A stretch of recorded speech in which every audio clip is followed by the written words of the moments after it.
Have you ever tried to explain the rules of a sport you love, say soccer, to someone who only plays tennis? Hmm.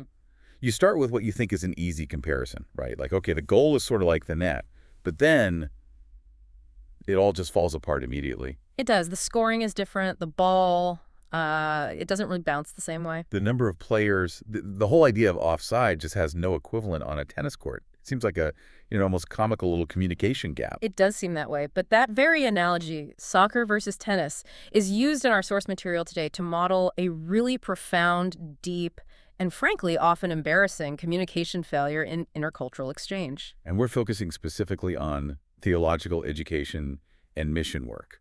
Yeah, between the West and Africa, but you can see how the implications go way, way beyond just that one field. Okay, so let's unpack this. The core argument we're deep diving into is that when people whose indigenous way of life is rooted in one culture, that's the soccer field, with its own rules, its own logic, Right. are then required to use the language and concepts of another culture, the tennis court, to express really deep, profound ideas. The result is, well, it's a structural misunderstanding. It's intellectual suppression.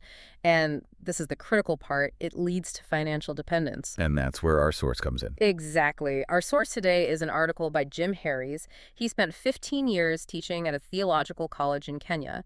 And he makes this really compelling case that the structural incentives, we're talking about access to money, better jobs, global acceptance. Things everyone wants. Of course. These things are so powerful that when you pair them with these rigid Western assumptions about language, they actually prevent African people from developing their own culturally appropriate conclusions. They stop them from simply thinking for themselves. So our mission today is to really pull apart this intricate trap. Mm-hmm. We want to get how these incentives and assumptions work together to maintain dependency, all using the startling clarity of this sports analogy. What stands out to you about that idea, that you might be speaking tennis when the other person is fundamentally playing soccer? So let's establish the model the author presents. It's actually a pretty easy split to grasp. On one side, you have tennis. Right. That equals Western culture, Western language, usually English, and the established framework of Western academic and theological education. And on the other side, you've got soccer. And that represents African indigenous ways of life, their culture, and their distinct thought processes. The whole issue, as you said, is that forced translation. Forcing African people whose reality operates by the rules of soccer To use only tennis terminology to describe their life, their beliefs, just so they can be, validated by the West. and the concepts just don't map cleanly. I mean, if I were a dedicated tennis player and you started describing a through ball or a sliding tackle, those words don't just lack a name in my sport. The actual mechanics of those actions are completely alien to the game I know. You're not supposed to touch the ball with your hands. Exactly. And that's the core finding. Just as a soccer player might struggle to understand what tennis terms even refer to, the author says Africans often don't understand Western concepts in the same way a Westerner does. They might use the words, but the deep cultural presuppositions, The stuff underneath the words, it's completely missed. which leads directly to the power dynamic. Yeah. If you want that diploma or the prestige or the funding that the Western institution provides, you have to speak tennis. And the consequence is intellectual imitation. The African learner sees that the Western teachers, the financial supporters, they hold the key to moving up in the world. So they end up just imitating the language And the thought structures. and the conclusions they think the Westerners want to hear. They are playing for the grade, not for a genuine engagement with their own cultural reality. And this just forces them into a cycle of dependency. They're relying on external Western validation for what's correct. It's a pretty profound point, that this high level of misunderstanding is something Western missionaries themselves often find embarrassing. Because it reveals that the communication, which they thought was going so well, is fundamentally broken. They hear their own words repeated back, but the concepts, they haven't rooted in the local culture at all. So if we move past the analogy, the author's real-world experiences really show just how devastating this disconnect can be. Let's look at a couple of examples from the classroom. The first one is what he calls the grading dilemma. Right, and this is a really remarkable observation about how institutions behave. The author noticed that when he was grading essays, African students would often arrange the words in roughly required ways. So they were using the right technical terms? Exactly. The vocabulary was there.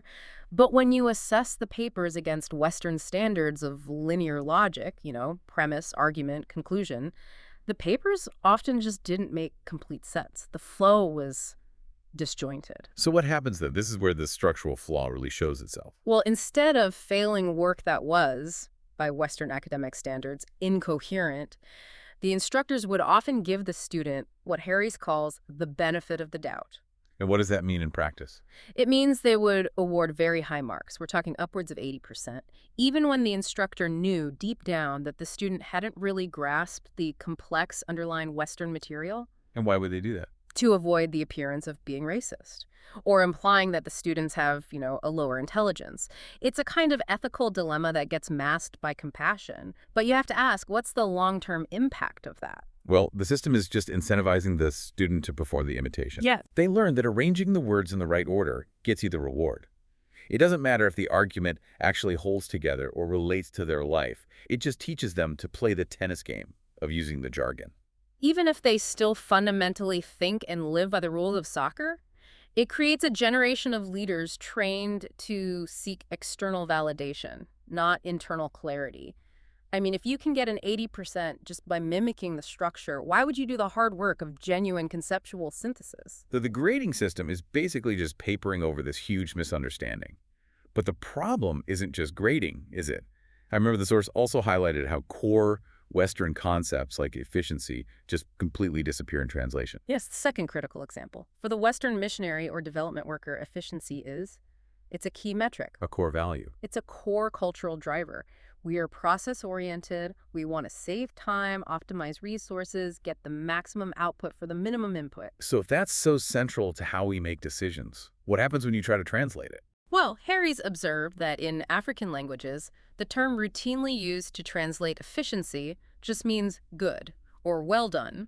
The source says that efficiency, as that distinct process-driven, time-saving idea, is functionally not known or prioritized.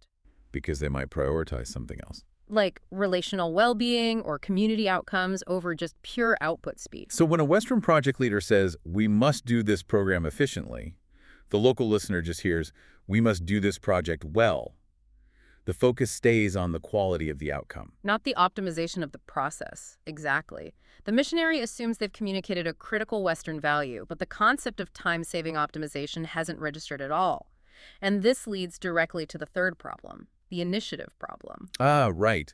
This is where the missionary wants locals to take charge, solve problems like food shortages, but finds that everyone's just waiting for the Westerner to act first. It's a really frustrating cycle for everyone involved. The missionaries ask these big, open-ended questions, hoping the locals will show some agency and come up with their own solution. But the locals, they look to the missionary to take the initiative. Why? Because the missionary holds the resources. And crucially, the authority that comes with those resources. So the local community might eventually agree to a plan the missionary suggested. A plan they never would have come up with on their own. But they agree because they know that agreement is what unlocks the Western involvement and, the money. And this often gets spun for fundraising back home. The missionary might say, it was their idea, we empowered them. But that just masks the reality of the dependency. The authority mismatch is everything here. Funds equal authority, and that authority compels imitation regardless of whether anyone really understands each other. And this brings us from these, practical disconnects in the field to the underlying failure of language itself. We're usually taught that good translation is about moving the meaning, not just the words. Right, this idea of dynamic equivalence or sense-for-sense translation, it's been championed by scholars for centuries, from Cicero and St. Jerome all the way to Eugene Nida in the 20th century. And on the surface, it makes perfect sense. It does. You abstract the action to its presumed universal meaning. The assumption is that all humans experience the world in a way that makes certain actions universal proxies for feelings or ideas. We assume a specific action means X. But the source material really forces us to challenge that. I mean, what if the action itself is more culturally variable than the meaning we've assigned to it? This is the critical insight. We just assume a kiss means love, or stamping your feet means anger. So a meaning-based translation might replace a phrase like, he stamped his feet violently, with something like, he was furious. But wait, that only works if stamping your feet always means you're furious. What if, in that specific culture, the physical act of stamping your foot is how you ceremonially ask for a favor? Or, as the source suggests, you're asking for sugar in your tea. Or think of a familiar biblical example. A kiss can signal profound betrayal, right? Judas. If the physical action is culturally variable, then abstracting it into some supposed universal meaning completely misses the point. You're translating the symptom based on your own cultural rulebook, your tennis And rules. instead of understanding the meaning inside their soccer rule book. Precisely. And this is just perfectly demonstrated by that humorous but also really poignant example the author shared of trying to explain this whole trap to an AI bot. Oh, right. The bot just insisted that translation between soccer and tennis was straightforward. Because it's just about finding functional equivalence. Yeah, it tried to match actions one-to-one. A soccer kick equals a tennis hit with a racket. A goal equals the ball going over the net. A throw-in equals a tennis serve. And the result was just gibberish. When the bot tried to translate a simple soccer play, a player passed the ball to a fellow teammate who had a shot at a goal into its tennis speak. It became something completely nonsensical, like a player served, an opposing player passed the ball to his colleague, who hit it beyond the end of the court. The whole conceptual mechanics of the game were just lost. Because the AI could only process the surface-level function. It couldn't grasp that the rules, the physical actions, the cultural presuppositions like teamwork, or the spatial dynamics of a huge field are specific to the sport. And that is precisely why the essays from the African theological students didn't make sense to the Western teacher. The students were playing soccer, but they were being forced to articulate the game using tennis terms. They weren't engaging with the fundamental Western presuppositions that drive a linear argument. So what exactly are these hidden Western tennis presuppositions? The ones that the African soccer players are required to adopt without ever really understanding them. These are the invisible rules of the game. Harry's analysis of these is so key because they're often invisible to us as Westerners precisely because, they're the water we swim in. They include this overwhelming belief that efficiency is just mandatory in church management, the idea that the role of spirits and ancestors who guide daily life in many African contexts should just be disregarded, and the absolute need for linear cause and effect in arguments. Let's stick with that last point for a second. Linear cause and effect. We expect an argument to go from A to B to C. In a straight line. You are graded on how straight that line is. But in other worldviews, Well, in worldviews where relationships or community harmony or even cyclical time are prioritized, arguments might circle back on themselves. They might address multiple factors at once, or follow an associative logic that just seems completely random to a Western professor, so the student is being graded on following rules they don't even know exist. which forces them right back into that cycle of plagiarism or just guessing. And this cultural gap, when you combine it with the immense power of Western financial subsidy, creates that negative cycle of dependency we keep coming back to. Absolutely. The need to succeed in these classes, which demand these unfamiliar ways of thinking, it drives students to copy, to plagiarize, to use flowery language they barely understand. And this creates a reliance on Westerners for solutions, which inevitably leads to culturally inappropriate outcomes. The example of witchcraft that Harry's uses is incredibly clear on this point. It is. In many Western contexts, the standard approach to something perceived as witchcraft is to undermine faith in the supernatural. It's a very rational, enlightenment-based solution. But in the African context, the author knows witchcraft isn't seen as a supernatural mechanism to be disproved scientifically. It's something else entirely. It's often understood as a sociological outworking of intense community envy or unresolved conflict. So if the Western solution is just, hey, disregard the supernatural, you've totally failed to address the actual local issue. Which is pervasive envy tearing the community apart. The local problem is still there, but now the community has been told their entire worldview is wrong by the person holding all the money. And underpinning all of this is the money. Always the money. Western subsidized English language theological education is often far more lucrative and prestigious than indigenous local language programs. Harry saw these indigenous programs get literally squeezed out of existence by the big, foreign-funded alternatives. So the sheer financial incentive forces the entire system to play tennis. Even if soccer is the game everyone's actually playing on the ground, African people feel they have to imitate Western education just to get access to the global system and the funding they need. Yeah. The situation feels so entrenched. The author points out that you can't just say, okay, leave the locals to solve their own problems because that subsidized Western model is now the norm. It's the accepted standard. In some East African nations, governments might even insist on pastors having this kind of Western education for global compatibility. So how do you break this cycle of dependency and imitation? What's the shift that has to happen? The source proposes a really radical shift. It's termed vulnerable mission.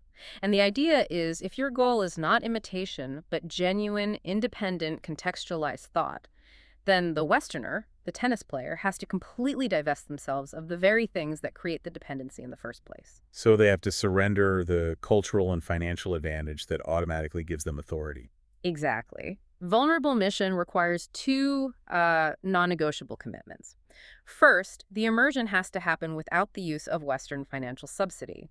You cannot be the bank and expect intellectual honesty. The money is a megaphone that just drowns out genuine local thought. Okay, that's one. And the second? You have to use indigenous tongues. The author himself is an example of this. He's been working in East Africa since 1988, and he does all his teaching and mission work entirely in local languages like Luo and Swahili. Because when you teach in the local language, You are forced to grapple with their actual cultural landscape, their thought processes. You can't just rely on English jargon that the student is only trained to mimic.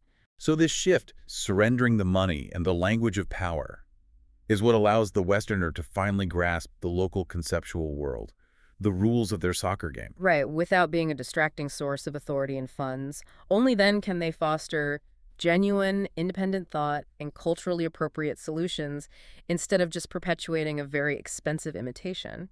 The contribution becomes deep and helpful precisely because it stops being the primary driver of the whole operation. It moves the relationship from being a patron to a partner. A genuine, vulnerable partner. So to summarize this deep dive, the failure in intercultural communication happens when the linguistic and conceptual framework, the rules of tennis, simply cannot capture the reality of the practice, the game of soccer.